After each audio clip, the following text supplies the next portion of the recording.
Hello, Year 9. Welcome back to Lord of the Flies. I'm at school actually making a cheeky recording, so I hope all the facilities work. They're a bit unfamiliar. Last lesson we studied the word strident. If you remember, that means confident, being unafraid to express your views, no matter how much disagreement there's going to be. But how does a strident leader make sure people in his or her care behave? You have a confident leader. How do they ensure people fall into line? Ensure people fall into line. New word is a useful word, not just now, but in the future when you study other texts featuring aloof characters.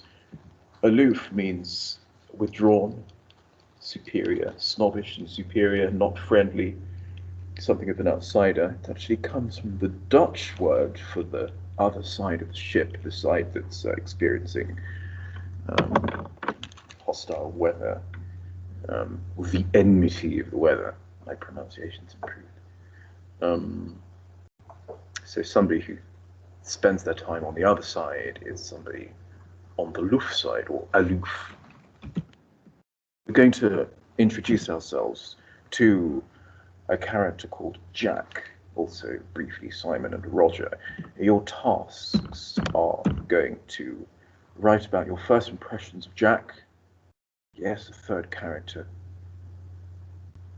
Write 2 adjectives and list some quotations that prove your adjectives or justify your choice of adjectives. For example, if you think Jack is friendly, you might want to quote the phrase, "Hello, my name's Jack. Fancy some fruit?" That's just being hypothetical. And then first impressions of Simon and I should say change that. I'm going to change that now. I'll go out of PowerPoint and go back in. My apologies. First impressions of Simon and Roger. So we're going to read from page 8. We left the boys gathering as an assembly, Piggy taking names, Sam and Eric, the twins, causing Piggy a great deal of confusion.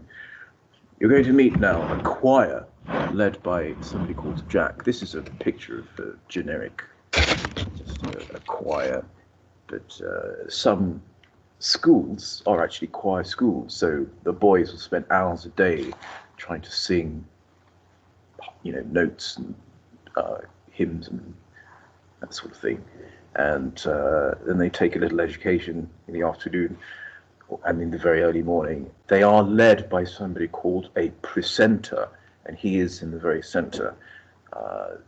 Basically the head of the choir. So Jack and his school friends are actually choir boys. They wear black cloaks, and they find themselves on the island looking for the man with the trumpet. So let's go over to page 8 and 10. 8 to 10.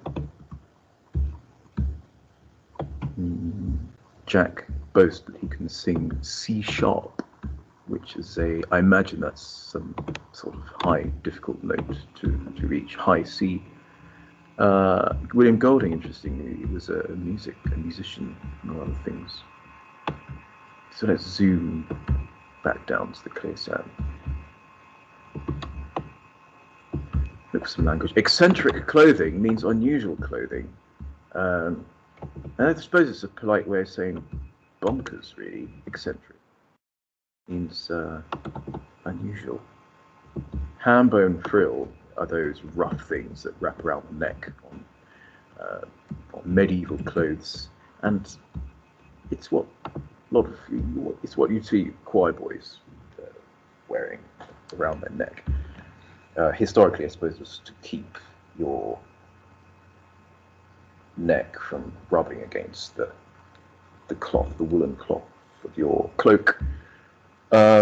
Descent means the going down, which the choir had been clambering down wherever they crashed. And Jack complains about some school friends. He did it in Jib and Addis, and at matins over the placenta. You know what a placenta is now, but Jib is short for Gibraltar. These are school trips that Jack's school Jack's colleagues have been on. Addis Ababa, somewhere in Africa, I think. And matins is a morning choir rehearsal. And furtive means secretive or shy. Jack boasts about singing C sharp. We spoke about that. Chapter chorister means the head, the most important choir boy in the group. And that's where we'll stop reading. So let's go back to the beach. Let's transport ourselves to the Pacific. Let's turn the temperature up and realize that the creatures stepped from mirage onto clear sand, and they saw that the darkness was not all shadow, but mostly clothing. The creature was a party of boys, marching approximately in step, in two parallel lines, and dressed in strangely eccentric clothing, shorts, shirts, and different garments they carried in their hands. But each boy wore a square black cap with a silver badge on it. Their bodies, from throat to ankle, were hidden by black cloaks which bore a long silver cross on the left breast, and each neck was finished off with a ham-bone frill. The heat of the tropics, the descent, the search for food, and now this sweaty march along the blazing beach had given them the complexions of newly washed plums. The boy who controlled them was dressed in the same way, though his cap badge was golden. When his party was about 10 yards from the platform, he shouted an order, and they halted, gasping, sweating, swaying in the fierce light. The boy himself came forward, vaulted onto the platform with his cloak flying, and peered into what to him was almost complete darkness. "Where's the man with the trumpet?" Ralph, sensing his sun-blindness, answered him. "There's no man with a trumpet, only me." The boy came close and peered down at Ralph, screwing up his face as he did so. What he saw of the fair-haired boy with the creamy shell on his knees did not seem to satisfy him. He turned quickly, his black cloak circling. "Isn't there a ship, then?" Inside the floating cloak he was tall, thin and bony, and his hair was red beneath the black cap. His face was crumpled and freckled and ugly without silliness. Out of this face stared two light blue eyes, frustrated now and turning, or ready to turn, to anger. "Isn't there a man here?" Ralph spoke to his back. "No, we're having a meeting. Come and join in." The group of cloaked boys began to scatter from close line. The tall boy shouted at them, "Choir, stand still!" Wearily obedient, the choir huddled into line and stood there swaying in the sun. Nonetheless, some began to protest faintly. "But Merridew, please. Merridew, can't we?" Then one of the boys flopped on his face in the sand, and the line broke up. They heaved the fallen boy to the platform and let him lie. Merridew, his eyes staring, made the best of a bad job. "All right, then. Sit down. Let him alone." "But Merridew, he's always throwing a feint," said Merridew. "He did it in Jib, in Addis, and at Matins over the placenta." This last piece of shot brought sniggers from the choir, who perched like black birds on the crisscross trunks and examined Ralph with interest. Piggy asked no names. He was intimidated by this uniform superiority and the offhand authority in Merridew's voice. He shrank to the other side of Ralph and busied himself with his glasses. Merridew turned. "Are there any grown-ups?" "No." Merridew sat down on a trunk and looked around the circle. "Then we'll have to look after ourselves." Secure on the other side of Ralph, Piggy spoke timidly. "That's why Ralph made a meeting, so as we can decide what to do. We've heard names. That's Johnny. Those two, they're twins, Sam and Eric. Which is Eric? You? No, you're Sam. I'm Sam. I'm Eric." "We'd better all have names," said Ralph. "So, I'm Ralph." "We got most names," said Piggy. "Got them just now." "Kids' names." "Why should I be Jack? I'm Merridew." Ralph turned to him quickly. This is the voice of one who knew his own mind. "Then," went on Piggy, "that boy, I forget." "You're talking too much," said Jack Merridew. Shut up, Fatty. Laughter arose. He's not Fatty, cried Ralph. His real name's Piggy. Piggy, Piggy, oh, Piggy. A storm of laughter arose. Even the tiniest child joined in. For the moment, the boys were a closed circuit of sympathy with Piggy outside. He went very pink, bowed his head, and cleaned his glasses again. Finally, the laughter died away, and the naming continued. There was Morris, next in size, one of the quiet boys to Jack, but broad and grinning all the time. There was a slight furtive boy whom no one knew, who kept to himself with an inner intensity of avoidance and secrecy. He muttered that his name was Roger. There was silence again. Bill, Robert, Harold, Henry, the choir boy who had fainted, sat up against a palm trunk, smiled pallidly at Ralph, and said that his name was Simon. Jack spoke. We've got to decide about being rescued. There was a buzz.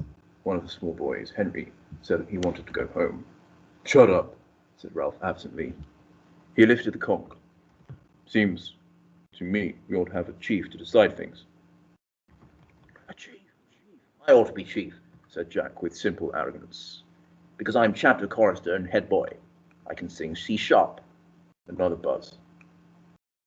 Well then, said Jack, He hesitated. The dark boy, Roger, stirred at last and spoke up. Let's have a vote. Yes, vote for chief. Let's vote. So folks, we'll stop there. I've just reminded myself that I've highlighted a few things. Because I'm chapter chorister and head boy, I can sing C sharp. That is what I might use to show what I feel about Jack being somewhat aloof, considering himself superior. Simon, Dr. Presley tells me, is another name for Peter, and William Golding intended Simon to represent this messianic religious allegory for Jesus, or religious purity. So Saint Peter, or Peter Kin in Coral Island, is actually Good Simon. So that's an introduction to Simon. Why should I be Jack? I married you. That's another quotation I might want to use to impressions of Jack. He wants to be known by his surname because it makes him feel grown up. I suppose there's a difference between being at a primary school where you might be called by your first name, and a secondary school where people might use your surname. So what are the first impressions you have, Jack? Give us two adjectives and list the quotations that demonstrate that. And secondly, what are your first impressions of Simon and Roger? As an example, I might consider Jack aloof and superior when he says, why should I be called Jack?